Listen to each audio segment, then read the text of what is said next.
ನಮಸ್ಕಾರ. ಮುಖ್ಯಾಂಶಗಳು.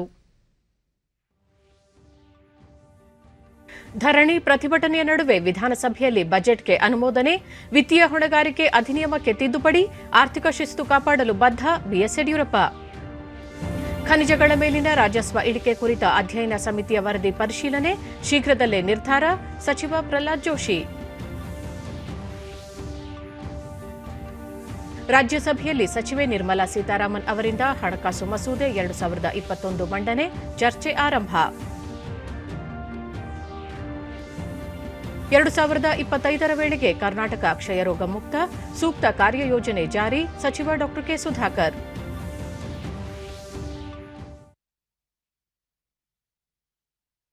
ವಾರ್ತೆಗಳ ವಿವರ. ವಿಧಾನಸಭೆಯಲ್ಲಿ ಸಿಡಿ ಪ್ರಕರಣದ ಬಗ್ಗೆ ಹಾಲಿ ಹೈಕೋರ್ಟ್ ನ್ಯಾಯಮೂರ್ತಿಗಳ ನೇತೃತ್ವದಲ್ಲಿ ತನಿಖೆ ನಡೆಸಬೇಕು ಎಂದು ಒತ್ತಾಯಿಸಿ ಕಾಂಗ್ರೆಸ್ ಸದಸ್ಯರು ಧರಣಿ ಮುಂದುವರೆಸಿ ಘೋಷಣೆ ಕೂಗಿದರು.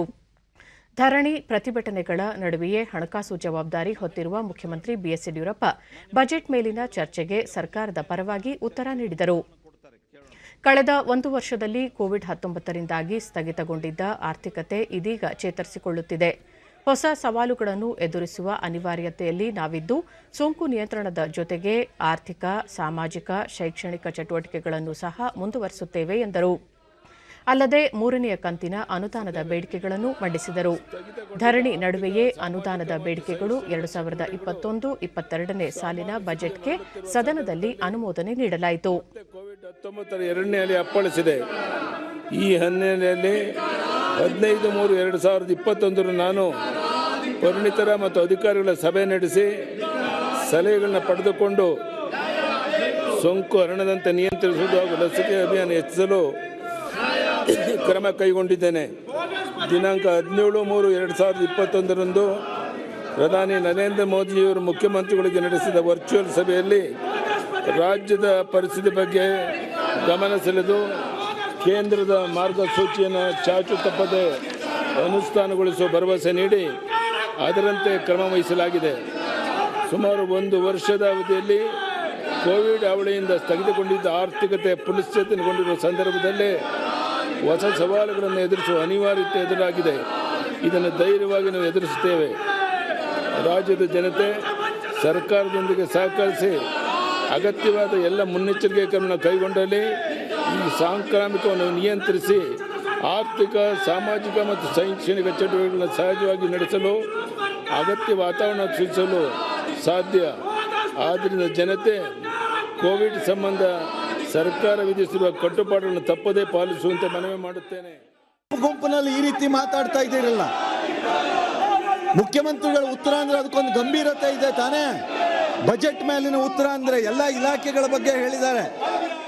ಸದನದಲ್ಲಿ ಗದ್ದಲ ಉಂಟು ಮಾಡಿದ ಸದಸ್ಯರ ವಿರುದ್ಧ ಆಕ್ಷೇಪ ವ್ಯಕ್ತಪಡಿಸಿದ ಸಭಾಧ್ಯಕ್ಷ ವಿಶ್ವೇಶ್ವರ ಹೆಗಡೆ ಕಾಗೇರಿ, ಸದನದಲ್ಲಿ ಮುಖ್ಯಮಂತ್ರಿಗಳು ಉತ್ತರ ನೀಡುವಾಗ ಗಂಭೀರತೆಯಿಂದ ವರ್ತಿಸಬೇಕು, ಈ ರೀತಿ ಗದ್ದಲ ಉಂಟು ಮಾಡುವುದು ಸರಿಯಲ್ಲ ಎಂದು ಹೇಳಿದರು. ಸಂಸದೀಯ ಕಾರ್ಯಕಲಾಪಗಳಿಗೆ ಅಡ್ಡಿಪಡಿಸುವುದು ಸರಿಯಲ್ಲ, ಭಿನ್ನಾಭಿಪ್ರಾಯಗಳಿದ್ದರೆ ಸದನದ ಹೊರಗೆ ಬಗೆಹರಿಸಿಕೊಳ್ಳಬೇಕು ಎಂದರು. ಮಂಡಿಸಲು ಸಭೆಯು ಅನುಮತಿ ನೀಡಬೇಕು. ಪ್ರಸ್ತಾವದ ಪರವಾಗಿರೋರು ಹೌದು ಎಂದು ಸೂಚಿಸಬೇಕು. ಪ್ರಸ್ತಾವದ ವಿರೋಧವಾಗಿರುವವರು ಇಲ್ಲ ಎಂದು ಸೂಚಿಸಬೇಕು. ಪ್ರಸ್ತಾವ ಹೌದು ಎನ್ನುವರ ಪರವಾಗಿದೆ ಎಂದು ಭಾವಿಸುತ್ತೇನೆ. ಬಳಿಕ ಮುಖ್ಯಮಂತ್ರಿ ಅವರು ಕರ್ನಾಟಕ ಸಾರ್ವಜನಿಕ ಸಂಗ್ರಹ ವಿಧೇಯಕವನ್ನು ಮಂಡಿಸಿದರು. ಧರಣಿ ನಡುವೆಯೇ ಈ ಮಸೂದೆಗೆ ಸದನ ಅನುಮೋದನೆ ನೀಡಿತು. ಪ್ರಸ್ತಾವನೆ ಮಂಡಿಸಲಾಯಿತು. ಈಗ ಪ್ರಸ್ತಾವನೆಯನ್ನು ಸಭೆಯ ಮತಕ್ಕೆ ಹಾಕುತ್ತೇನೆ. ಪ್ರಸ್ತಾವನೆ ಹೀಗಿದೆ: 2021ನೇ ಸಾಲಿನ ಕರ್ನಾಟಕ ಧನ ವಿನಿಯೋಗ ಸಂಖ್ಯೆ 2 ವಿಧೇಯಕವನ್ನು ಮಂಡಿಸಲು ಸಭೆಯು ಅನುಮತಿ ನೀಡಬೇಕು. ಪ್ರಸ್ತಾವದ ಪರವಾಗಿರುವವರು ಹೌದು ಎಂದು ಸೂಚಿಸಬೇಕು. ಪ್ರಸ್ತಾವ ಹೌದು ಎನ್ನುವರ ಪರವಾಗಿದೆ ಎಂದು ಭಾವಿಸುತ್ತೇನೆ. ಪ್ರಸ್ತಾವ ಹೌದು ಎನ್ನುವರ ಪರವಾಗಿದೆ. ಪ್ರಸ್ತಾವ ಅಂಗೀಕೃತವಾಗಿದೆ. ನೀವು ಸಹಕರಿಸದೇ ಇರುವಂತದ್ದು ನನಗೆ ಮತ್ತೆ ನಾನು ಹೇಳೋದಕ್ಕೆ ಬಯಸೋದಿಲ್ಲ. ನೀವು ಸಹಕರಿಸಬೇಕು ಅನ್ನುವಂಥ ವಿನಂತಿಯನ್ನು ಮಾಡಿಕೊಳ್ತೀನಿ. ಈಗ ಸದನವನ್ನ 3 ಗಂಟೆಗೆ ಸೇರುವಂತೆ ಮುಂದೂಡಿದ್ದೇನೆ. ಬಳಿಕ ಸಭಾಧ್ಯಕ್ಷರು ಸದನವನ್ನು ಮಧ್ಯಾಹ್ನ 3 ಗಂಟೆಗೆ ಮುಂದೂಡಿದರು. ಬೆಂಗಳೂರು ನಗರದಲ್ಲಿ 1 ಲಕ್ಷ ಬಹುಮಹಡಿ ವಸತಿ ಯೋಜನೆಯನ್ನು ಅತ್ಯಂತ ಪರಿಣಾಮಕಾರಿಯಾಗಿ ಜಾರಿಗೊಳಿಸಲು ಎಲ್ಲಾ ಸಿದ್ಧತೆಗಳನ್ನು ಪೂರ್ಣಗೊಳಿಸಲಾಗಿದೆ ಎಂದು ವಸತಿ ಸಚಿವ ವಿ ಸೋಮಣ್ಣ ವಿಧಾನ ಪರಿಷತ್ನಲ್ಲಿ ಇಂದು ತಿಳಿಸಿದ್ದಾರೆ. ಪ್ರಶ್ನೋತ್ತರ ಕಲಾಪದಲ್ಲಿ ಅವರು ಬಹುಮಹಡಿ ವಸತಿ ನಿರ್ಮಾಣ ಸಂದರ್ಭದಲ್ಲಿ ಎಲ್ಲಾ ರೀತಿಯ ಮೂಲ ಸೌಲಭ್ಯಗಳನ್ನು ಕಲ್ಪಿಸಲಾಗುತ್ತಿದೆ. ಅಂಗನವಾಡಿ, ಉದ್ಯಾನವನ ಮತ್ತಿತರ ಸೌಲಭ್ಯಗಳನ್ನು ಸಹ ಕಲ್ಪಿಸಲಾಗುತ್ತಿದೆ. 2017ರಲ್ಲಿ ಈ ಯೋಜನೆಯನ್ನು ಕೈಗೆತ್ತಿಕೊಂಡಿದ್ದು, ಇದಕ್ಕಾಗಿ 600 ಕೋಟಿ ರೂಪಾಯಿ ಬಿಡುಗಡೆಯಾಗಿದೆ. ಕಾಮಗಾರಿಯ ಸ್ವರೂಪದಲ್ಲಿ ಏನಾದರೂ ಬದಲಾವಣೆ ಅಗತ್ಯವಿದ್ದರೆ ಅಂತಹ ಸಲಹೆಗಳನ್ನು ಸಹ ಸಕಾರಾತ್ಮಕವಾಗಿ ಪರಿಗಣಿಸುವುದಾಗಿ ಅವರು ತಿಳಿಸಿದರು. ಸರ್ಕಾರವೇ ನೋಡ್ತಕ್ಕಂಥದ್ದಕ್ಕೆ ಈಗಾಗಲೇ ಹಿಂದೆ ಇದ್ದಂಥ ಸರ್ಕಾರ ಮಾಡಿರೋದ್ರಿಂದ ಅದು ಮುಂದುವರ್ಸ್ಕೊಂಡು ಹೋಗ್ತೀನಿ. ತಮ್ಮ ಗಮನಕ್ಕೆ ತರ್ತೀನಿ ಸನ್ಮಾನ್ಯ ಸಭಾಪತಿಗಳೇ, ಒಂದು ಶಾಲೆ ಮಾಡ್ತಕ್ಕಂಥದ್ದಕ್ಕೆ, ಅಂಗನವಾಡಿ ಮಾಡ್ತಕ್ಕಂಥದ್ದಕ್ಕೆ, ಮತ್ತು ಪ್ರೈಮರಿ ಹೆಲ್ತ್ ಸೆಂಟರ್ ಮಾಡ್ತಕ್ಕಂಥದ್ದಕ್ಕೆ, ಅದಲ್ದಿರ ವಾಹನಗಳನ್ನು ನಿಲ್ಲಿಸ್ತಕ್ಕಂಥದ್ದಕ್ಕೂ ಕೂಡ ಇಷ್ಟಿಷ್ಟು ಜಾಗವನ್ನು ಮಾಡ್ತಕ್ಕಂಥದ್ದಕ್ಕೆ ಮೀಸಲಿಟ್ಟಿದ್ದೇವೆ. ಒಂದು ತಮಗೆ ಬಂದರೆ ಒಂದು ಸಾರಿ ತಾವು ನನ್ನ ಜೊತೆಲೇ ನೀವು ನಾಳೆ ಬೆಳಿಗ್ಗೆ ಬಂದರೆ ನಾಳೆನೇ ಕೊಡ್ತೀವಿ. ಯೋಜನೆ ಯಾವ ರೀತಿ ಇದೆ ಅಂತ ತಾವು ನೋಡಿ ಅದನ್ನೇನು ಬದಲಾವಣೆ ಇದ್ರೆ ಮಾಡೋಣ. ನಮ್ಮ ಇಲಾಖೆಯಲ್ಲಿ ಮತ್ತೊಂದು ಪ್ರಶ್ನೆಗೆ ಉತ್ತರ ನೀಡಿದ ಉಪಮುಖ್ಯಮಂತ್ರಿ ಗೋವಿಂದ ಕಾರಜೋಳ, ಕೋವಿಡ್ ಸಂಕಷ್ಟದಿಂದಾಗಿ ಕೆಲವೆಡೆ ಕಾಮಗಾರಿ ವಿಳಂಬವಾಗಿದೆ. ಇದನ್ನು ತ್ವರಿತಗೊಳಿಸಲು ಸೂಕ್ತ ಕ್ರಮ ತೆಗೆದುಕೊಳ್ಳಲಾಗುತ್ತಿದೆ ಎಂದರು. ಮಾಡಿದ ಮೇಲೆ ಅವರು ಪೇಮೆಂಟ್ ಕೊಡಬೇಕಾಗ್ತದೆ. ಆ ಕಾರಣಕ್ಕಾಗಿ ವಿಳಂಬ ಆಗಿರ್ತದೆ ಸಾಮಾನ್ಯವಾಗಿ. ಆದರೆ ಅವರು ಕಾಮಗಾರಿ ಮಾಡಲಿಕ್ಕೆ ವಿಳಂಬ ಆಯಿತು ಅನ್ನೋದನ್ನು ಹೇಳಿದ್ದಾರೆ. 5 ಮಾರ್ಚ್ 2020ಕ್ಕೆ ನಾವು ಗುತ್ತಿಗೆ ಕರಾರನ್ನು ಮಾಡ್ಕೊಂಡಿದ್ವಿ, ಟೆಂಡರ್ ಅಗ್ರಿಮೆಂಟನ್ನು ಮಾಡ್ಕೊಂಡಿದ್ವಿ ಅಪ್ಪಾಜಿಗೌಡ್ರೆ. ಅದನ್ನು ನಾವು 4/9/2020 ಕಾಮಗಾರಿ ಪೂರ್ಣ ಮಾಡಬೇಕಾಗಿತ್ತು. 4 ಕಾಮಗಾರಿಗಳು, ಪ್ರತಿಯೊಂದು ಕಾಮಗಾರಿನೂ 85 ಲಕ್ಷದ್ದು. ಮಾನ್ಯ ಸಭಾಪತಿಗಳು ಇದರ ಮಧ್ಯದಲ್ಲಿ ಏನಾಯಿತು, ಲಾಕ್ಡೌನ್ ಆಯಿತು ಕರೋನಾದಿಂದ. ವರ್ಕ್ ಆರ್ಡರ್ ಕೊಟ್ಟಿವಿ. ವರ್ಕ್ ಆರ್ಡರ್ ಕೊಟ್ಟು 19 ದಿವಸಕ್ಕೆ, ಅಂದರೆ 24/3/2020ಕ್ಕೆ ಲಾಕ್ಡೌನ್ ಆಯಿತು. ಲಾಕ್ಡೌನ್ ಆದದ್ದರಿಂದ ಕಾರ್ಯ ಮಾಡಲಿಕ್ಕೆ ವಿಳಂಬ ಆಯಿತು. ವಿಳಂಬವಾಗಿ ಕಾರ್ಯ ಪ್ರಾರಂಭ ಮಾಡಿದ್ದರಿಂದ ಈಗಾಗಲೇ 2 ಕಾಮಗಾರಿಗಳನ್ನ ಪೂರ್ಣ ಮಾಡಿದ್ದಾರೆ. 2 ಕಾಮಗಾರಿಗಳನ್ನು ಮೇ 31 ಮುಗಿಸ್ಕೊಡ್ಬೇಕು ಅಂಥೇಳಿ ಕಾಂಟ್ರಾಕ್ಟರ್ಗೆ ಸೂಚನೆಯನ್ನು ಕೊಟ್ಟಿದ್ದೇವೆ, ಆದೇಶವನ್ನು ಕೊಟ್ಟಿದ್ದೇವೆ. ಅದಕ್ಕೆ ಮೇ 2021 2 ಕಾಮಗಾರಿಗಳನ್ನ ಪೂರ್ಣ ಮಾಡಿ ಕೊಡಲಿಕ್ಕೆ ನಮ್ಮ ಸರ್ಕಾರ ಸಿದ್ಧ ಇದೆ. ದಕ್ಷಿಣ ಕನ್ನಡ ಜಿಲ್ಲೆಯಲ್ಲಿ ಸಮಾಜ ಕಲ್ಯಾಣ ಸಚಿವ ಬಿ. ಶ್ರೀರಾಮುಲು ವಸತಿ ಶಾಲೆಗಳಲ್ಲಿ ಖಾಲಿ ಇರುವ ಬೋಧಕೇತರ ಸಿಬ್ಬಂದಿಯನ್ನು ನೇಮಿಸಿಕೊಳ್ಳಲು ಸರ್ಕಾರ ಆದ್ಯತೆ ನೀಡಿದೆ ಎಂದರು. ಏನು ಪರಿಶಿಷ್ಟ ಜಾತಿ ಸಂಬಂಧಪಟ್ಟಿರುವಂತಹ ಶಾಲೆಗಳಲ್ಲಿ ಇರುವುದಿಲ್ಲ, ಹಿಂದುಳಿದಂತ ವಸತಿ ಶಾಲೆ ಒಂದು ಕಾರ್ಯನಿರ್ವಹಿಸುತ್ತಿದೆ. ಜೊತೆಲಿ ಏನು ಕಳೆದ 2 ವರ್ಷಗಳಿಂದ ಪ್ರಸ್ತುತ ಆಗಿ 329 ಮಂದಿ ವಿದ್ಯಾರ್ಥಿಗಳು ವ್ಯಾಸಂಗ ಮಾಡ್ತಾ ಇದ್ದಾರೆ. ನೀವು ಕೇಳಿರುವಂಥ ವಿಷಯ, 2 ವಸತಿ ಶಾಲೆಗಳಲ್ಲಿ ಒಟ್ಟು ಬೋಧಕಿ ಮತ್ತು teaching and non teaching teachers strength total ಆಗಿ 45 ಇತ್ತು. ಅದರಲ್ಲಿ 34 ಮಂದಿ ಮಾತ್ರ ಕೆಲಸ ಮಾಡ್ತಾ ಇದ್ದಾರೆ. ಇನ್ನೊಂದು 11 ಮಂದಿ ಬಾಕಿ ಇರುವ ಕಾರಣ ಆಲ್ರೆಡಿ KPS ಮೂಲಕ ಏನು ವಾರ್ಡನ್ಗಳು, FDC ಮತ್ತು ಸ್ಟಾಫ್ ನರ್ಸು ಇವೆಲ್ಲ ಹುದ್ದೆಗಳು ಆಲ್ರೆಡಿ KPC ಮತ್ತು ಬೇರೆ ಬೇರೆ ಇಂದ ಆಲ್ರೆಡಿ ನೇಮಕಾತಿ ಪ್ರಕ್ರಿಯೆಯಲ್ಲಿದೆ. ಆದಷ್ಟು ಶೀಘ್ರದಲ್ಲೇ ನೇಮಕಾತಿ ಪ್ರಕ್ರಿಯೆಯನ್ನು ಮುಗಿಸಿ ಈ ವಸತಿ ಶಾಲೆಗೆ ಎಷ್ಟು ಸ್ಟಾಫ್ ಬೇಕಾಗುತ್ತೋ ಅದು ವ್ಯವಸ್ಥೆಯನ್ನು ಮಾಡಿಕೊಡಂತ ಕೆಲಸ ಮಾಡ್ತೀನಿ. 11 ಉಳಿದವ 11 ಅತಿ ಶೀಘ್ರದಲ್ಲೇ ಅದು ಪೂರ್ಣ ಮಾಡಿಕೊಡಂತ ಕೆಲಸ ಮಾಡ್ತೀನಿ. ಖನಿಜಗಳ ಮೇಲಿನ ರಾಜಸ್ವ ಇಳಿಕೆ ಕುರಿತಂತೆ ಅಧ್ಯಯನ ಸಮಿತಿಯ ವರದಿಯನ್ನು ಪರಿಶೀಲಿಸಲಾಗುತ್ತಿದೆ ಎಂದು ಗಣಿ ಸಚಿವ ಪ್ರಹ್ಲಾದ್ ಜೋಶಿ ಲೋಕಸಭೆಯಲ್ಲಿಂದು ತಿಳಿಸಿದ್ದಾರೆ. ಖನಿಜಗಳ ಮೇಲಿನ ರಾಜಸ್ವ ಪರಿಷ್ಕರಣೆ ಕುರಿತ ಪ್ರಶ್ನೆಗಳಿಗೆ ಉತ್ತರಿಸಿದ ಸಚಿವರು, ಖನಿಜಗಳ ಮೇಲಿನ ರಾಜಸ್ವವನ್ನು ಪ್ರತಿ 3 ವರ್ಷಗಳಿಗೊಮ್ಮೆ 1 ಬಾರಿ ಮಾತ್ರ ಏರಿಕೆ ಮಾಡಲಾಗುತ್ತಿದೆ. ದೇಶದಲ್ಲಿ ಖನಿಜಗಳ ಮೇಲೆ ಹೇರುವ ತೆರಿಗೆ ವಿಶ್ವದಲ್ಲೇ ಅತ್ಯಧಿಕವಾಗಿದೆ. ಸದ್ಯ ಇವುಗಳ ಮೇಲೆ 40% ರಾಜಸ್ವ ವಿಧಿಸಲಾಗುತ್ತಿದೆ. ಇದನ್ನು ಕಡಿತಗೊಳಿಸುವ ಕುರಿತು ಅಧ್ಯಯನ ಸಮಿತಿ ಪ್ರಸ್ತಾವವನ್ನು ಸಲ್ಲಿಸಿದ್ದು, ಸರ್ಕಾರ ಪರಿಶೀಲಿಸಲಿದೆ. ಖನಿಜ ಸಂಪನ್ಮೂಲಗಳ ಮೌಲ್ಯೀಕರಣಕ್ಕಾಗಿ ಸಮಿತಿಯೊಂದನ್ನು ರಚಿಸಲಾಗಿದೆ ಎಂದರು. इसलिए हमने एक स्टडी ग्रुप की भी रचना की थी. The study group was appointed and in fact study group has proposed the reduction in the royalty in the auctioned mines and maintain the same in non-auction mines. Still, we have decided to appoint constitute a committee to formulate index-based mechanism for the valuation of the mineral resources. इसलिए मेरा निवेदन ये है कि राज्य सरकारों से तो ज़्यादा से ज़्यादा आप ऑक्शन में लाइए. Already from 2014, after 2014, DMF is added, NMET is added. By that, and also in the recent, and the Odisha is the best example, and you have done well also. You are from Odisha. Your government has done well also.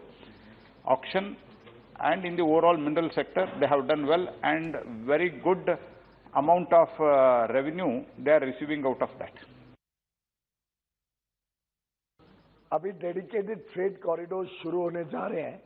कुछ हिस्सा शुरू. ರೈಲ್ವೆಯಲ್ಲಿ ಸರ್ಕಾರಿ ಖಾಸಗಿ ಪಾಲುದಾರಿಕೆ ಕುರಿತ ಪ್ರಶ್ನೆಗಳಿಗೆ ಉತ್ತರಿಸಿದ ಸಚಿವ ಪಿಯೂಷ್ ಗೋಯಲ್, ದೇಶದಲ್ಲಿ 150 ಮಾರ್ಗಗಳಲ್ಲಿ ಸರ್ಕಾರಿ ಖಾಸಗಿ ಸಹಭಾಗಿತ್ವದಲ್ಲಿ ರೈಲು ಸೇವೆಗಳನ್ನು ಆರಂಭಿಸಲಾಗುವುದು.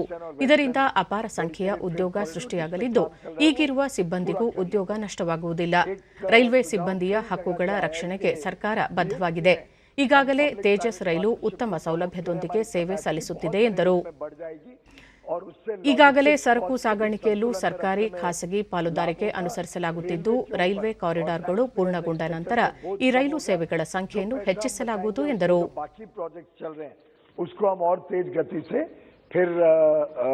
इस्तेमाल कर सकते हैं प्रोजेक्ट्स कंप्लीट करने में. लेकिन वर्तमान स्थिति है कि कॉनकॉर 17-18 प्राइवेट प्लेयर्स के साथ ऑलरेडी पब्लिक प्राइवेट पार्टनरशिप में फ्रेट ट्रेन्स भी चला रही है. Thank you.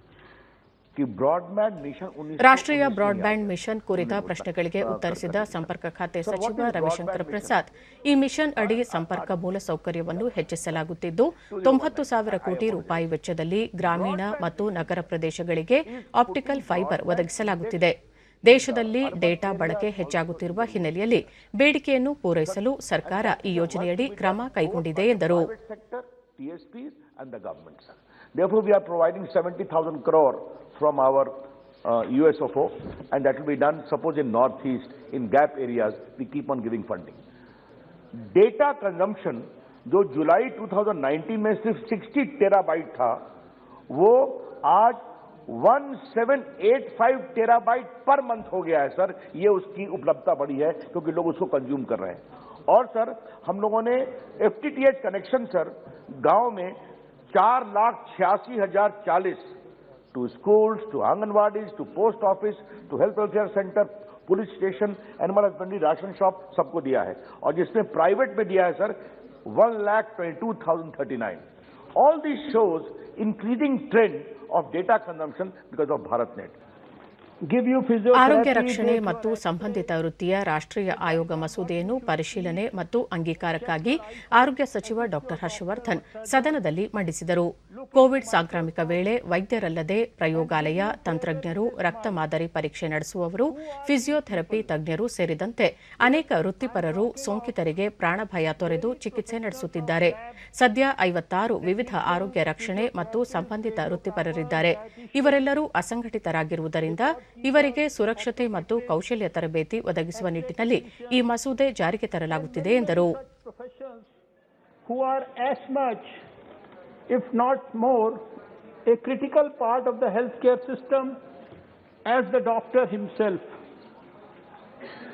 After bringing in the historic reform of National Medical Commission in 2019, of which you were all very active contributors, to reform and streamline the sector of medical education, we now have another bigger opportunity to transform the much bigger sector of allied and healthcare professions, a group comprising of more than 56 different professions that have been till date unrecognized or unregulated. ಹಣಕಾಸು ಮಸೂದೆ 2021 ಹಣಕಾಸು ಸಚಿವೆ ನಿರ್ಮಲಾ ಸೀತಾರಾಮನ್ ಪರಿಶೀಲನೆ ಮತ್ತು ಅಂಗೀಕಾರಕ್ಕಾಗಿ ರಾಜ್ಯಸಭೆಯಲ್ಲಿಂದು ಮಂಡಿಸಿದರು.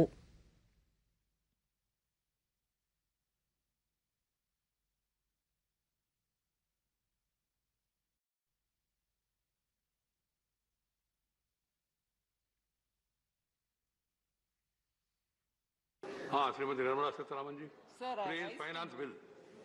Sir, I rise to move that the bill to give effect to the financial proposals of the central government for the financial year 21-22 as passed by the Lok Sabha be taken into consideration. Motion moved. ಈ ಕುರಿತ ಚರ್ಚೆಯಲ್ಲಿ ಪಾಲ್ಗೊಂಡು ಮಾತನಾಡಿದ BJP ಸದಸ್ಯ Sushil Kumar Modi, Covid ಸಾಂಕ್ರಾಮಿಕದಿಂದ 1 ವರ್ಷದ ಅವಧಿಯಲ್ಲಿ ದೇಶದ ಬೊಕ್ಕಸಕ್ಕೆ ಹೆಚ್ಚು ನಷ್ಟವಾಗಿದೆ. ಪ್ರಧಾನಿ ನರೇಂದ್ರ ಮೋದಿ ಕೋವಿಡ್ ಪರಿಸ್ಥಿತಿಯನ್ನು ಸೂಕ್ತವಾಗಿ ನಿಭಾಯಿಸಿದ್ದಾರೆ. 120ಕ್ಕೂ ಹೆಚ್ಚು ದೇಶಗಳ ಮುಖಂಡರೊಂದಿಗೆ ಸಭೆಯನ್ನು ನಡೆಸಿದ್ದಾರೆ. ಪ್ರಸಕ್ತ ಆರ್ಥಿಕ ವರ್ಷ 20,20,000 ಕೋಟಿ ತೆರಿಗೆ ಸಂಗ್ರಹ ಗುರಿ ಹೊಂದಲಾಗಿತ್ತು. ಆದರೆ ಕೋವಿಡ್ ಸಾಂಕ್ರಾಮಿಕದಿಂದ ತೆರಿಗೆ ಸಂಗ್ರಹ ಶೇಕಡ 23ರಷ್ಟು ಕಡಿಮೆಯಾಗಿದೆ. ಸರ್ಕಾರಕ್ಕೆ ರಾಜಸ್ವ ಕಡಿಮೆಯಾಗಿದ್ದರೂ ಜನರ ಮೇಲೆ ಹೊಸ ತೆರಿಗೆಯನ್ನು ವಿಧಿಸಿಲ್ಲ. ಕೃಷಿ ಮೂಲಸೌಕರ್ಯ ಅಭಿವೃದ್ಧಿಗೆ ಮಾತ್ರ ಕರ ಇರಿಸಲಾಗಿದ್ದು, ಈ ಮೂಲಕ ಸಂಗ್ರಹಿಸಲಾಗುವ 30,000 ಕೋಟಿ ರೂಪಾಯಿ ಹಣವನ್ನು ಎಪಿಎಂಸಿಗಳು ಮತ್ತು ಕೃಷಿ ಮೂಲಸೌಕರ್ಯಕ್ಕೆ ಬಳಸಿಕೊಳ್ಳಲಾಗುವುದು ಎಂದರು. ಭಾರತದಲ್ಲಿ ಆದಾಯ ತೆರಿಗೆ ತುಂಬಾ ಕಡಿಮೆ ಇದೆ. ಆಸ್ಟ್ರೇಲಿಯಾ, ಜಪಾನ್, ಅಮೆರಿಕ ಮುಂತಾದ ದೇಶಗಳಲ್ಲಿ ಇದು ಶೇಕಡ 40ಕ್ಕೂ ಅಧಿಕವಿದ್ದರೆ ಭಾರತದಲ್ಲಿ ಶೇಕಡ 30ರಷ್ಟು ಇದೆ. ಕನಿಷ್ಠ ಆದಾಯ ತೆರಿಗೆ ಭಾರತದಲ್ಲಿ ಕೇವಲ ಶೇಕಡ 5ರಷ್ಟಿದೆ ಎಂದರು. हम लोगों ने ये सेस लगाने का काम किया। भारत में जो इनकम टैक्स की दर है वो जो डेवलपिंग और डेवलप्ड इकोनॉमीज हैं उसमें हिंदुस्तान में दुनिया में सबसे कम दर भारत में इनकम टैक्स की है।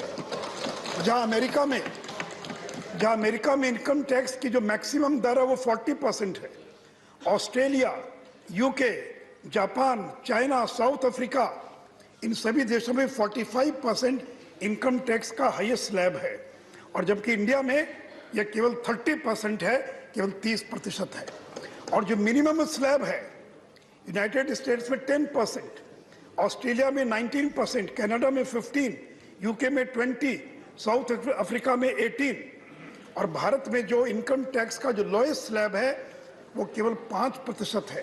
तो सभापति महोदय, एक जमाना था 70 और 60 के दशक में इस देश के अंदर 90% इनकम टैक्स की दर थी।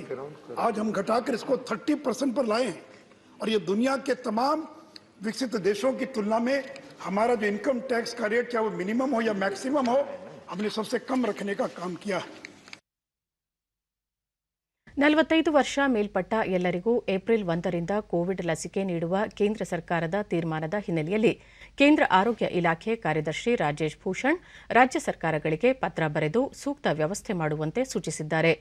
45ರಿಂದ 59 ವರ್ಷ ವಯೋಮಿತಿಯ ಸಹ ಅಸ್ವಸ್ಥತೆ ಹೊಂದಿರುವವರಿಗೆ ಮಾತ್ರ ಈವರೆಗೆ ಲಸಿಕೆ ನೀಡಲಾಗುತ್ತಿತ್ತು.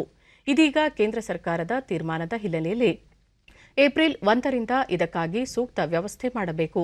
ಲಸಿಕೆಗೆ ನೋಂದಣಿ ಮಾಡಿಕೊಳ್ಳಲು ಕೋವಿನ್ ತಂತ್ರಾಂಶವನ್ನು ಮೇಲ್ದರ್ಜೆಗೇರಿಸಲಾಗಿದ್ದು, ಏಪ್ರಿಲ್ 1ರಿಂದ 45 ವರ್ಷ ಮೇಲ್ಪಟ್ಟವರು ಲಸಿಕೆಗಾಗಿ ನೋಂದಣಿ ಮಾಡಿಕೊಳ್ಳಲು ವ್ಯವಸ್ಥೆ ಕಲ್ಪಿಸಲಾಗಿದೆ. ಈ ನಿಟ್ಟಿನಲ್ಲಿ ಜನಸಾಮಾನ್ಯರಿಗೆ ಸೂಕ್ತ ಮಾಹಿತಿ ನೀಡಿ ಲಸಿಕೆ ಅಭಿಯಾನವನ್ನು ಯಶಸ್ವಿಗೊಳಿಸುವಂತೆ ಅವರು ಸೂಚಿಸಿದ್ದಾರೆ. ಲಸಿಕಾ ಕೇಂದ್ರಗಳಲ್ಲಿ ಲಸಿಕೆ ನಷ್ಟವಾಗುತ್ತಿರುವುದನ್ನು ತಪ್ಪಿಸಲು ಸೂಕ್ತ ಕ್ರಮ ಕೈಗೊಳ್ಳಬೇಕು. ಲಸಿಕೆ ಅಭಿಯಾನವನ್ನು ಮತ್ತಷ್ಟು ವಿಸ್ತಾರಗೊಳಿಸಲು ಸೂಕ್ತ ಕಾರ್ಯಯೋಜನೆಯನ್ನು ರೂಪಿಸುವಂತೆ ಅವರು ಸಲಹೆ ನೀಡಿದ್ದಾರೆ. ಈ ಮಧ್ಯೆ ದೇಶದಲ್ಲಿ ನಡೆಯುತ್ತಿರುವ ವಿಶ್ವದ ಅತಿದೊಡ್ಡ ಕೋವಿಡ್-19 ಲಸಿಕಾ ಅಭಿಯಾನದಲ್ಲಿ ಇದುವರೆಗೆ 5 ಕೋಟಿಗೂ ಅಧಿಕ ಮಂದಿಗೆ ಲಸಿಕೆ ನೀಡುವ ಮೂಲಕ ಕೋವಿಡ್ ವಿರುದ್ಧದ ಹೋರಾಟದಲ್ಲಿ ಮಹತ್ವದ ಮೈಲಿಗಲ್ಲು ಸಾಧಿಸಲಾಗಿದೆ. ನಿನ್ನೆ ಸಂಜೆ ವೇಳೆಗೆ ಸುಮಾರು 16 ಲಕ್ಷಕ್ಕೂ ಅಧಿಕ ಮಂದಿಗೆ ಲಸಿಕೆ ನೀಡಲಾಗಿದೆ. ಕೊರೋನಾ ಸೋಂಕಿನಿಂದ ದೇಶದಲ್ಲಿ 1,11 ಲಕ್ಷ ಮಂದಿ ಚೇತರಿಸಿಕೊಂಡಿದ್ದು, ಗುಣಮುಖರಾದವರ ಸರಾಸರಿ ಪ್ರಮಾಣ 95.67ರಷ್ಟಿದೆ. ರಾಜ್ಯದಲ್ಲಿ ಕೋವಿಡ್ ಲಸಿಕೆಗೆ ಕೊರತೆ ಇಲ್ಲ ಎಂದು ಆರೋಗ್ಯ ಮತ್ತು ವೈದ್ಯಕೀಯ ಶಿಕ್ಷಣ ಸಚಿವ ಡಾ ಕೆ ಸುಧಾಕರ್ ತಿಳಿಸಿದ್ದಾರೆ. ಚಿಕ್ಕಬಳ್ಳಾಪುರದಲ್ಲಿ ನಿನ್ನೆ ಸುದ್ದಿಗಾರರೊಂದಿಗೆ ಮಾತನಾಡಿದ ಅವರು, ಕೇಂದ್ರ ಸರ್ಕಾರ 12,50,000 ಡೋಸ್ ಲಸಿಕೆಯನ್ನು ಪೂರೈಸುತ್ತಿದೆ. ಇಂದು ಸುಮಾರು 4 ಲಕ್ಷ ಡೋಸ್ ಲಸಿಕೆ ವಿಶೇಷ ವಿಮಾನದ ಮೂಲಕ ಬರಲಿದೆ. ಅಗತ್ಯವಿರುವ ಕಡೆಗಳಲ್ಲಿ ಆದ್ಯತೆಯ ಮೇರೆಗೆ ಲಸಿಕೆ ಪೂರೈಸಲಾಗುವುದು ಎಂದು ಅವರು ತಿಳಿಸಿದ್ದಾರೆ. ಬೆಂಗಳೂರಿನಲ್ಲಿಂದು ಸುದ್ದಿಗಾರರೊಂದಿಗೆ ಮಾತನಾಡಿದ ಅವರು, ರಾಜ್ಯದಲ್ಲಿ ಕೋವಿಡ್ ಸೋಂಕಿನ ಪ್ರಮಾಣ ಹೆಚ್ಚಾಗುತ್ತಿದೆ. ಶೇಕಡ 2ಕ್ಕಿಂತ ಹೆಚ್ಚಿನ ಪ್ರಮಾಣದಲ್ಲಿ ಪಾಸಿಟಿವಿಟಿ ದರವಿದ್ದು, ಏಪ್ರಿಲ್ 1ರ ನಂತರ 45 ವರ್ಷ ವಯೋಮಿತಿ ಮೀರಿದ ಪ್ರತಿಯೊಬ್ಬರೂ ಕಡ್ಡಾಯವಾಗಿ ಲಸಿಕೆ ಪಡೆಯಬೇಕು ಎಂದು ಮನವಿ ಮಾಡಿದ್ದಾರೆ.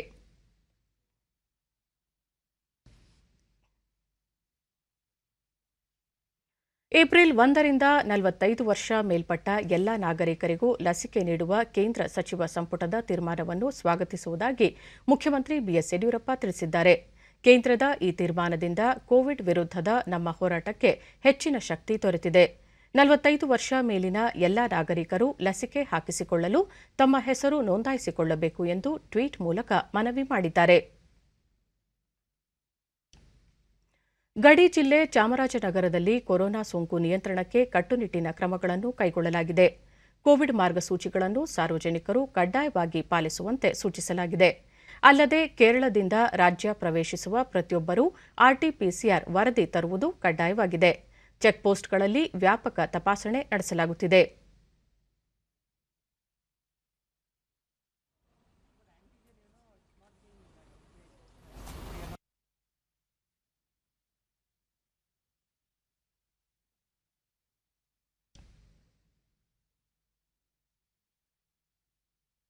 ಕೇರಳದಿಂದ ಜಿಲ್ಲಾಧಿಕಾರಿ ಡಾಕ್ಟರ್ ಎಂಆರ್ ರವಿ, ಜಿಲ್ಲಾ ಪೊಲೀಸ್ ವರಿಷ್ಠಾಧಿಕಾರಿ ದಿವ್ಯಾ ಸಾರಾ ಥಾಮಸ್ ಹಾಗೂ ಡಿಎಚ್ಒ ರವಿ ನಿನ್ನೆ ಗುಂಡ್ಲುಪೇಟೆ ತಾಲೂಕಿನ ಮೂಳೆಹೊಳೆ ಚೆಕ್ಪೋಸ್ಟ್ಗೆ ತೆರಳಿ ಪರಿಶೀಲಿಸಿದರು. ಬಳಿಕ ಡಿಡಿ ನ್ಯೂಸ್ನೊಂದಿಗೆ ಜಿಲ್ಲಾಧಿಕಾರಿ ಡಾಕ್ಟರ್ ಎಂಆರ್ ರವಿ ಕೇರಳದಲ್ಲಿ ಕೊರೋನಾ ಸೋಂಕು ಹೆಚ್ಚಾಗುತ್ತಿರುವ ಹಿನ್ನೆಲೆ ಚೆಕ್ಪೋಸ್ಟ್ಗಳಲ್ಲಿ ಹೆಚ್ಚಿನ ಮುಂಜಾಗ್ರತಾ ಕ್ರಮ ಕೈಗೊಳ್ಳಲಾಗಿದೆ. ಗಡಿ ಪ್ರವೇಶಿಸುವ ಪ್ರತಿಯೊಬ್ಬರೂ ಕೋವಿಡ್ ವರದಿ ಪ್ರದರ್ಶಿಸುವುದು ಕಡ್ಡಾಯವಾಗಿದೆ. ಕೇರಳದಿಂದ ರಾಜ್ಯ ಪ್ರವೇಶಿಸುವ ವಾಹನಗಳನ್ನು ಸ್ಯಾನಿಟೈಸ್ ಮಾಡಲಾಗುವುದು ಎಂದು ತಿಳಿಸಿದರು. ಏನಂದ್ರೆ ನಮ್ಮ ಜಿಲ್ಲೆಯಿಂದ ಬಹಳಷ್ಟು ಜನ ರೈತರು ಅಲ್ಲಿಗೆ ಹೋಗ್ತಾರೆ, ಪ್ರತಿನಿತ್ಯ ವಹಿವಾಟಿರುತ್ತೆ. ಹಿಂದೆ ನಾವು ಈ ವೆಹಿಕಲ್ಸ್ಗಳು ವಾಪಸ್ ಬರುವಾಗ ಖಾಲಿ ಬರುವಾಗ ಅದನ್ನು ಸ್ಯಾನಿಟೈಸ್ ಮಾಡ್ತಾ ಇದ್ವಿ. ಸೊ ಆ ಕಾರ್ಯವನ್ನು ನಾವು ನಾಳೆಯಿಂದ ಪ್ರಾರಂಭ ಮಾಡ್ತಾ ಇದ್ದೀವಿ. ಅದು ಈಗ 2 ಚೆಕ್ ಪೋಸ್ಟ್ ಕೂಡ ಮಾಡಿದ್ದೀವಿ, ಮತ್ತೊಂದು ಕೆಕ್ಕನಹಳ್ಳದಲ್ಲಿ ಕೂಡ. ಯಾಕೆಂದರೆ ಕೇರಳದಿಂದ ಬರುವವರು ಈ ಸುಲ್ತಾನ್ ಬತ್ತೇರಿ ಮಾರ್ಗವಾಗಿ ಕೆಕ್ಕನಹಳ್ಳ ಮೂಲಕವಾಗಿ ಕೂಡ ಬರುವ ಸಾಧ್ಯತೆ ಇರೋದ್ರಿಂದ ಅಲ್ಲಿಗೂ ಕೂಡ ನಾವು ಒಂದು ಚೆಕ್ ಪೋಸ್ಟ್ನ ಮಾಡಿದ್ದೇವೆ. ಕೋಲಾರ ಜಿಲ್ಲೆಯಲ್ಲಿ ಕೊರೋನಾ ಸೋಂಕು ನಿಯಂತ್ರಿಸಲು ಕಟ್ಟುನಿಟ್ಟಿನ ಕ್ರಮಗಳನ್ನು ಕೈಗೊಳ್ಳಲಾಗುತ್ತಿದೆ. ಜಿಲ್ಲೆಯಾದ್ಯಂತ ಪಂಚಾಯಿತಿ ಮಟ್ಟದ ಸಭೆಗಳನ್ನು ನಡೆಸಿ ಮಾರ್ಗಸೂಚಿಗಳನ್ನು ನೀಡಲಾಗುತ್ತಿದೆ. ಅಲ್ಲದೆ ಸೋಂಕು ನಿಯಂತ್ರಣಕ್ಕೆ ಆಯಾ ಪಂಚಾಯಿತಿಗಳಲ್ಲಿ ಕೈಗೊಂಡಿರುವ ಕ್ರಮಗಳ ಕುರಿತು ಚರ್ಚಿಸಲಾಗುತ್ತಿದೆ. ಜಿಲ್ಲೆಯ ಎಲ್ಲಾ ಸರ್ಕಾರಿ ಆಸ್ಪತ್ರೆಗಳಲ್ಲಿ ಲಸಿಕೆ ಅಭಿಯಾನ ಪ್ರಾರಂಭಿಸಲಾಗಿದೆ.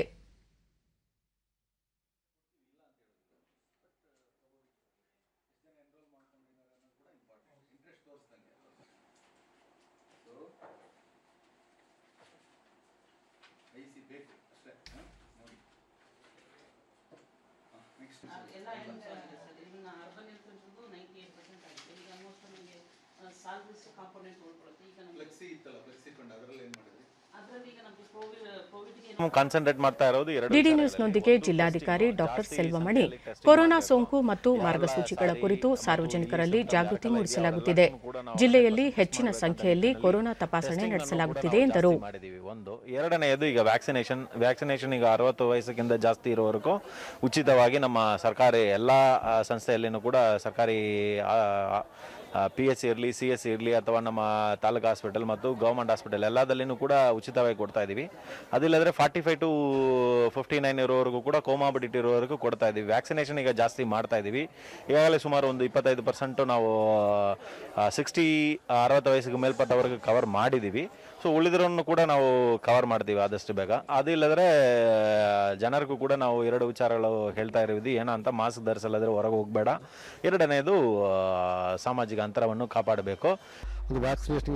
ಜಿಲ್ಲಾ ಆರೋಗ್ಯಾಧಿಕಾರಿ ಡಾಕ್ಟರ್ ವಿಜಯ್ ಕುಮಾರ್, ಜಿಲ್ಲೆಯಲ್ಲಿ ಲಸಿಕೆಯ ಕೊರತೆ ಇಲ್ಲ, ಅಗತ್ಯವಿರುವಷ್ಟು ಲಸಿಕೆಯನ್ನು ಶೇಖರಿಸಲಾಗಿದೆ. ಎಲ್ಲಾ ಪಂಚಾಯಿತಿ ಮಟ್ಟದಲ್ಲಿ ಉಚಿತ ಲಸಿಕೆ ನೀಡಲಾಗುತ್ತಿದೆ ಎಂದು ತಿಳಿಸಿದರು.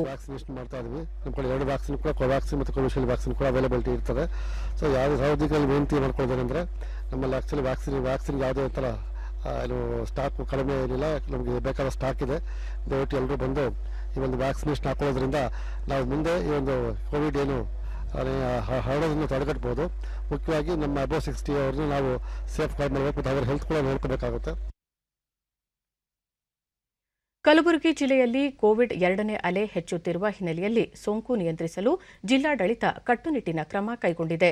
ಜಿಲ್ಲಾಧಿಕಾರಿ ವಿವಿ ಜ್ಯೋತ್ಸ್ನಾ ಸೋಂಕು ನಿಯಂತ್ರಿಸುವ ನಿಟ್ಟಿನಲ್ಲಿ ಜನಜಾಗೃತಿ ಮೂಡಿಸುವ ಕಾರ್ಯದ ಮುಂದಾಳತ್ವ ವಹಿಸಿದ್ದಾರೆ. ನಗರದ ಪ್ರಮುಖ ಬೀದಿಗಳಲ್ಲಿ ಸಂಚರಿಸಿ ಬಸ್, ಆಟೋ ರಿಕ್ಷಾ ಮುಂತಾದ ವಾಹನಗಳಲ್ಲಿ ಮಾಸ್ಕ್ ಧರಿಸದೆ ಪ್ರಯಾಣಿಸುವವರನ್ನು ತಡೆದು ಮಾಸ್ಕ್ ಧರಿಸುವಂತೆ ಅರಿವು ಮೂಡಿಸುವುದರ ಜೊತೆಗೆ ಮಾಸ್ಕ್ಗಳನ್ನು ವಿತರಿಸಲಾಗುತ್ತಿದೆ. ಡಿಡಿ ನ್ಯೂಸ್ನೊಂದಿಗೆ ಜ್ಯೋತ್ಸ್ನಾ, ಇತ್ತೀಚೆಗೆ ಜಿಲ್ಲೆಯಲ್ಲಿ ಕೊರೋನಾ ಸೋಂಕು ಪ್ರಕರಣಗಳು ಹೆಚ್ಚಾಗುತ್ತಿರುವುದರಿಂದ ಮುಂಜಾಗ್ರತಾ ಕ್ರಮಗಳನ್ನು ಕೈಗೊಳ್ಳಲಾಗಿದೆ. ನೆರೆಯ ರಾಜ್ಯ ಮಹಾರಾಷ್ಟ್ರದಲ್ಲಿ ಕೊರೋನಾ ಸೋಂಕು ಪ್ರಕರಣಗಳು ಹೆಚ್ಚಾಗುತ್ತಿದ್ದು, ಅಲ್ಲಿಂದ ಕಲಬುರಗಿ ಜಿಲ್ಲೆಗೆ ಆಗಮಿಸುವವರ ಮೇಲೆ ಹೆಚ್ಚಿನ ನಿಗಾ ವಹಿಸಲಾಗಿದೆ. ಆ ರಾಜ್ಯದಿಂದ ಕಲಬುರಗಿಗೆ ಬರುವವರು 72 ಗಂಟೆಯೊಳಗೆ ಕೊರೋನಾ ಪರೀಕ್ಷೆಗೆ ಒಳಪಟ್ಟು ನೆಗೆಟಿವ್ ವರದಿ ಇದ್ದವರಿಗೆ ಮಾತ್ರ ನಗರ ಪ್ರವೇಶ ನೀಡಲಾಗುವುದು ಎಂದರು. ರಾಜ್ಯದ ಗಡಿಯಲ್ಲಿ 5 ಚೆಕ್ ಪೋಸ್ಟ್ಗಳನ್ನು ತೆರೆಯಲಾಗಿದ್ದು, ದಿನವಿಡೀ 3 ಪಾಳಿಗಳಲ್ಲಿ ಪೊಲೀಸರು ಮತ್ತು ಇತರೆ ಅಧಿಕಾರಿಗಳು ಕಟ್ಟೆಚ್ಚರ ವಹಿಸಿದ್ದಾರೆ. ಸೋಂಕು ಮಾದರಿ ಪರೀಕ್ಷೆ ಪ್ರಮಾಣವನ್ನು ಹೆಚ್ಚಿಸಲಾಗಿದ್ದು ನಿಗದಿತ ಗುರಿಗಿಂತ ಹೆಚ್ಚು ಪರೀಕ್ಷೆಗಳನ್ನು ನಡೆಸಲಾಗುತ್ತಿದೆ. 60 ವರ್ಷ ಮೇಲ್ಪಟ್ಟವರು ಹಾಗೂ ಗಂಭೀರ ಕಾಯಿಲೆಗಳಿಂದ ಬಳಲುತ್ತಿರುವ 45 ವರ್ಷ ಮೇಲ್ಪಟ್ಟವರಿಗೆ ಲಸಿಕೆ ನೀಡಲಾಗುತ್ತಿದ್ದು ಪ್ರತಿಯೊಬ್ಬರೂ ಲಸಿಕೆ ಪಡೆಯಬೇಕು ಎಂದು ಮನವಿ ಮಾಡಿದರು. ಕಲೆಕ್ಟರ್ಸ್ಗೆ ಕೂಡ ನಾವು ಕಮ್ಯುನಿಕೇಟ್ ಮಾಡಿದ್ದೀವಿ. ಅದೇ ರೀತಿ ಬಸ್ಗಳಲ್ಲಿ ಯಾರು ಪ್ರಯಾಣಿಕರು ಬರ್ತಾ ಇದ್ದಾರೆ ಅವರು ಆನ್ಲೈನ್ ಟಿಕೆಟ್ ಬುಕ್ ಮಾಡ್ಕೊಂಡಿದ್ರು ಕೂಡ ಅವರು ಬಸ್ಸನ್ನು ಹತ್ತಾ ಇದ್ದಾಗ ಅವರ ಕಡೆ RT-PCR ನೆಗೆಟಿವ್ ರಿಪೋರ್ಟ್ ಇದ್ದಲ್ಲಿ ಮಾತ್ರ ಅವರನ್ನು ಅವರಿಗೆ ಪ್ರವೇಶ ಕೊಡಬೇಕು ಅಂತ ಕೂಡ ನಾವು ರಿಕ್ವೆಸ್ಟ್ ಮಾಡ್ಕೊಂಡಿದ್ವಿ. ಜಿಲ್ಲಾ ಆರೋಗ್ಯಾಧಿಕಾರಿ ಡಾಕ್ಟರ್ ರಾಜಶೇಖರ್ ಕೊರೋನಾ 2ನೇ ಅಲೆ ಹಿನ್ನೆಲೆಯಲ್ಲಿ ಸೋಂಕು ಮಾದರಿ ಪರೀಕ್ಷಾ ಕೇಂದ್ರಗಳನ್ನು ಹೆಚ್ಚಿಸಿದ್ದು ಪರೀಕ್ಷಾ ಪ್ರಮಾಣದಲ್ಲೂ ಸಹ ಹೆಚ್ಚಳ ಮಾಡಲಾಗಿದೆ. ಜನನಿಬಿಡ ಪ್ರದೇಶ ಮತ್ತಿತರ ಕಡೆಗಳಲ್ಲಿ ಪರೀಕ್ಷೆ ನಡೆಸಲು 3 ಸಂಚಾರಿ ಘಟಕಗಳನ್ನು ಆರಂಭಿಸಲಾಗಿದೆ. ಬಸ್ ನಿಲ್ದಾಣ, ರೈಲ್ವೆ ನಿಲ್ದಾಣಗಳಲ್ಲೂ ತಪಾಸಣೆಗೆ ವ್ಯವಸ್ಥೆ ಮಾಡಲಾಗಿದೆ. ಕೋವಿಡ್ ನಿಯಂತ್ರಣ ಕುರಿತು ಜನರಲ್ಲಿ ಜಾಗೃತಿ ಮೂಡಿಸಲಾಗುತ್ತಿದ್ದು ಇದಕ್ಕೆ ಜನರ ಸಹಕಾರ ಅತ್ಯಗತ್ಯ ಎಂದರು.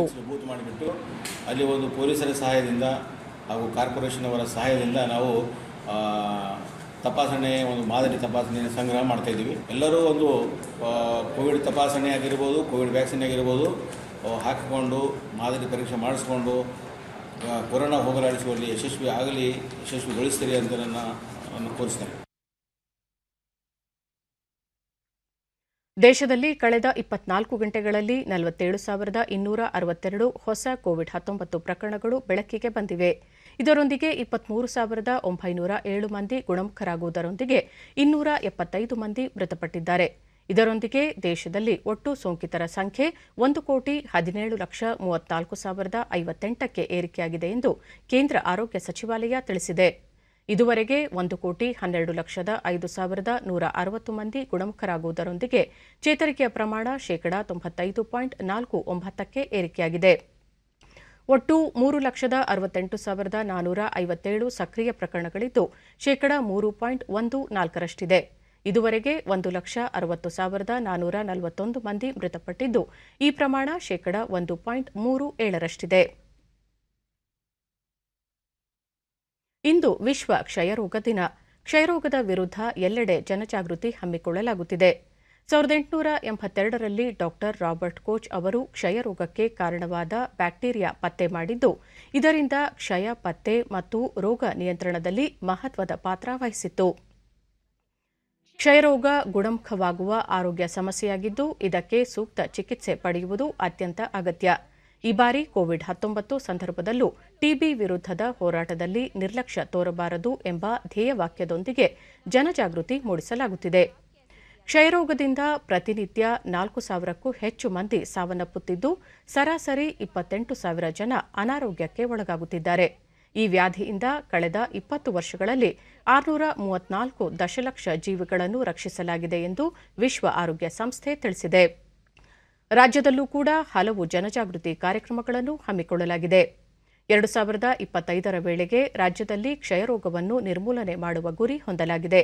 ಇದಕ್ಕಾಗಿ ಸೂಕ್ತ ಕಾರ್ಯಯೋಜನೆ ರೂಪಿಸಲಾಗಿದೆ ಎಂದು ಆರೋಗ್ಯ ಮತ್ತು ಕುಟುಂಬ ಕಲ್ಯಾಣ ಸಚಿವ ಡಾ ಕೆ ಸುಧಾಕರ್ ತಿಳಿಸಿದ್ದಾರೆ.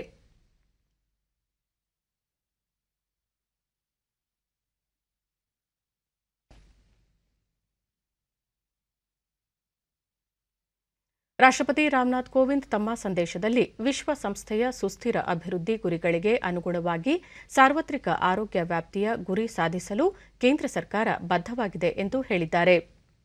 ಈ ಗುರಿಗಳನ್ನು ತಲುಪಲು ಆಯುಷ್ಮಾನ್ ಭಾರತ್, ಪ್ರಧಾನಮಂತ್ರಿ ಜನ್ ಆರೋಗ್ಯ ಯೋಜನೆಯನ್ನು ಪರಿಣಾಮಕಾರಿಯಾಗಿ ಜಾರಿಗೆ ತರಲಾಗುತ್ತಿದೆ ಎಂದು ಹೇಳಿದ್ದಾರೆ.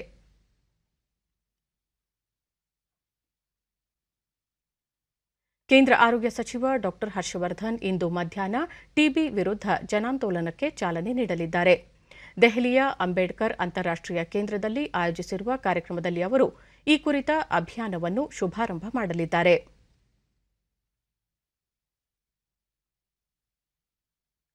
ಸೆನ್ಸೆಕ್ಸ್ ಮುಂಬೈ ಷೇರು ಮಾರುಕಟ್ಟೆಯಲ್ಲಿಂದು ಆರಂಭಿಕ ವಹಿವಾಟಿನಲ್ಲಿ ಷೇರು ಸಂವೇದಿ ಸೂಚ್ಯಂಕ ಸೆನ್ಸೆಕ್ಸ್ 337 ಅಂಕಗಳ ಇಳಿಕೆಯೊಂದಿಗೆ 49,714ರಲ್ಲಿ ವಹಿವಾಟು ಆರಂಭಿಸಿದೆ.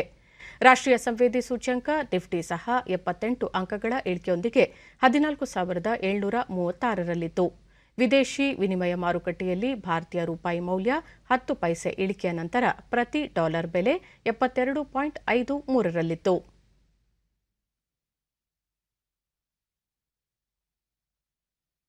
ಕೊನೆಯಲ್ಲಿ ಮತ್ತೊಮ್ಮೆ ಮುಖ್ಯಾಂಶಗಳು. ಧರಣಿ ಪ್ರತಿಭಟನೆಯ ನಡುವೆ ವಿಧಾನಸಭೆಯಲ್ಲಿ ಬಜೆಟ್ಗೆ ಅನುಮೋದನೆ, ವಿತ್ತೀಯ ಹೊಣೆಗಾರಿಕೆ ಅಧಿನಿಯಮಕ್ಕೆ ತಿದ್ದುಪಡಿ, ಆರ್ಥಿಕ ಶಿಸ್ತು ಕಾಪಾಡಲು ಬದ್ಧ ಬಿಎಸ್ ಯಡಿಯೂರಪ್ಪ.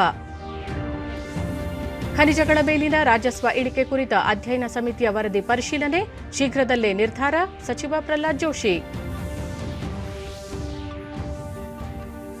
ರಾಜ್ಯಸಭೆಯಲ್ಲಿ ಸಚಿವೆ ನಿರ್ಮಲಾ ಸೀತಾರಾಮನ್ ಅವರಿಂದ ಹಣಕಾಸು ಮಸೂದೆ 2021 ಮಂಡನೆ, ಚರ್ಚೆ ಆರಂಭ. 2025ರ ವೇಳೆಗೆ ಕರ್ನಾಟಕ ಕ್ಷಯರೋಗ ಮುಕ್ತ, ಸೂಕ್ತ ಕಾರ್ಯಯೋಜನೆ ಜಾರಿ, ಸಚಿವ ಡಾ ಕೆ ಸುಧಾಕರ್. ನಮ್ಮ ವಾರ್ತಾ ಪ್ರಸಾರವನ್ನು ನೀವು ಡಿಡಿ ಚಂದನ ನ್ಯೂಸ್ ಯೂಟ್ಯೂಬ್ ಚಾನೆಲ್ನಲ್ಲೂ ವೀಕ್ಷಿಸಬಹುದು. ನಮ್ಮ ಮುಂದಿನ ವಾರ್ತಾ ಪ್ರಸಾರ ಸಂಜೆ 4:30 ನಮಸ್ಕಾರ.